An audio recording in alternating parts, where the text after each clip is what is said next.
All right, so today we're gonna dive into something pretty cool. Okay. It's an article about one of Elvis Presley's cars. Oh, wow. This is about a car that's going to be on display at the AutoFair at the Charlotte Motor Speedway. Okay. It's happening April 3rd through the 5th in 2025. Oh, cool. And the article's all about this car that's it's Elvis's 1975 Ferrari Dino 308 GT4. Wow. It was nicknamed the Black Mamba, and The Black Mamba. what's really interesting about it is that Elvis usually bought his cars brand new, Right. but this one he actually bought used. Oh, He wow. test drove it and was like, yep, I gotta have it. That's interesting because it really speaks to how much this particular car must have appealed to him. Right. You know, Elvis, he didn't, Yeah. cars for him weren't just about getting from point A to point B. Right. They were an extension of his personality, Yeah. you know, a way to express himself. I guess when you're the king, you can have a whole fleet of vehicles to match any mood, right? Exactly. And Elvis certainly had a diverse collection, everything from Cadillacs to Rolls Royces. Wow. You know, he was known for his extravagant taste. Right. But what a lot of people don't realize is that he was also incredibly generous. Oh, really? He frequently gave cars away as gifts No way. to friends, family, even strangers sometimes. Wow. That's awesome. Yeah. So he was not just a rock star, but a car enthusiast with a big heart. Yeah, absolutely. So, okay, let's zoom in on this Black Mamba. Yeah.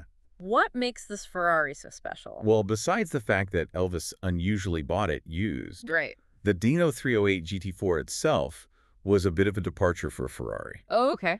It was their first mid-engine 2+2, Okay. meaning it had a small back seat. Oh, okay. This was a shift from their traditional focus on two-seater sports cars. So even the car itself was a little bit rebellious, like Mhm. Elvis shaking up the music scene? You could say that. Yeah. The design was a response to the changing market in the 1970s. Oh, People were looking for more practical sports cars, right. ones they could use for everyday driving. Right. The Dino, with its blend of performance and a bit more space, fit that bill perfectly. Makes sense. It wasn't just about looking cool. It was about adapting to the times. Right.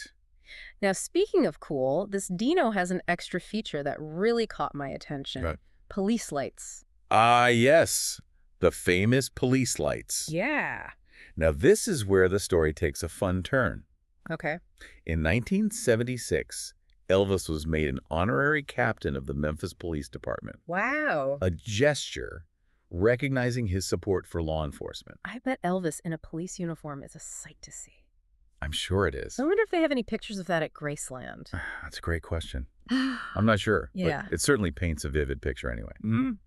Elvis, being Elvis, decided to equip the Black Mamba with flashing blue lights to go with his new honorary title. And did he actually use them? The stories are that he did. Oh, wow.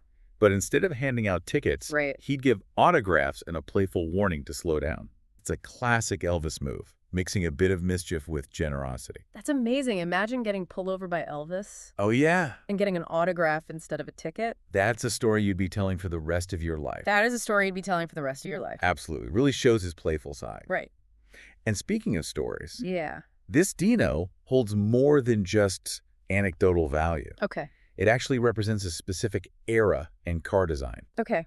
I'm all ears. Tell me more about that. Well, the Dino 308 GT4, it wasn't a typical flashy Ferrari. Okay. It had this sleek, angular design Okay. that was quite a departure from their rounded, more traditional models. So it was breaking the mold in terms of looks, too. Exactly. It was designed by Bertone, Okay. a renowned Italian design house known for its avant-garde approach. Oh, wow. Think Lamborghini Countach. Okay. That kind of sharp, futuristic style. Wow. So this car was really ahead of its time. I can see why Elvis was drawn to it. Yeah. It wasn't just about luxury. It was about making a statement. Precisely. And under the hood, it packed a punch, too. Okay. It had a 2.9-liter V8 engine Wow. that produced around 255 horsepower. Dang. Not the most powerful Ferrari, Right. but still a thrill to drive. I bet. And now, I know you mentioned that the Dino had a small back seat, Yeah, which was unusual for a Ferrari. right. Do we know if Elvis ever actually used those back seats? That's a good question. Maybe he took his entourage for a spin. That's a fun thought. I haven't come across any accounts of who rode in the back. Oh, okay. But it's certainly possible. It does highlight that this car wasn't just about show. Right. It had a practical side, too. So maybe it was Elvis's attempt at a family car, Hmm. or at least a car for when he had more than one passenger. Possibly. Yeah.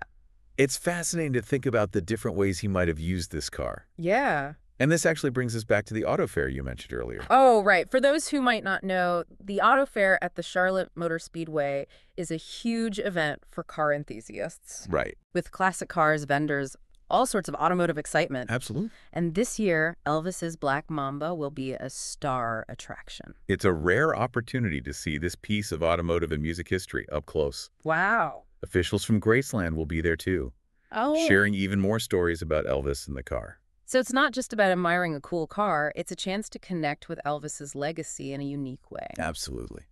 What do you think people would be most surprised to learn about Elvis through this car? I think the fact that he bought it used might surprise some people. Right. It challenges the image of him always going for the newest, most expensive thing. Yeah, it shows a different side to him. Yeah, A bit more down to earth, maybe. exactly. It suggests he was drawn to this car for more than just its status symbol. Right. It was the driving experience, the design, the uniqueness that captivated him. And of course, those police lights add a whole other layer to the story. They certainly do. They speak to his playful personality, his connection to his hometown of Memphis, and his love for doing things his own way. You know, this conversation has really shifted my perspective on Elvis. Okay. I'm seeing him not just as the king of rock and roll, Yeah. but as a complex individual with passions and quirks, Right. just like all of us. That's the beauty of exploring these kinds of stories. Yeah. They humanize these larger-than-life figures Right. and allow us to connect with them on a deeper level.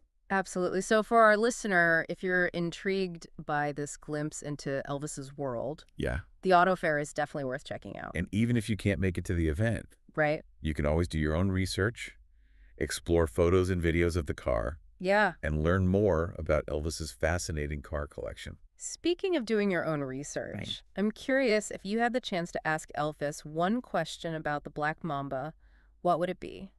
That's a great question. Hmm. I think I'd ask him what his favorite memory of driving the car was. Ooh, that's a good one. I'd probably ask him what kind of music he liked to blast while cruising around in it. That's a classic. You know, it's interesting to consider what the Black Mamba represents in the context of Elvis's entire car collection. Oh, you're right. We've been so focused on this one car. Yeah, But he had so many others. he did. What were some of the other standout vehicles in his collection? Well, you can't talk about Elvis's cars without mentioning his pink Cadillac. Oh, well, yeah. He had a few of those throughout his life, Right. and they really became a symbol of his style and success. The pink Cadillacs definitely scream Elvis, Yeah. but his collection went way beyond those two. Oh, yeah. He owned a Stutz Blackhawk, a Di Tommaso Pantera, Okay. even a custom-made Mercedes-Benz limousine.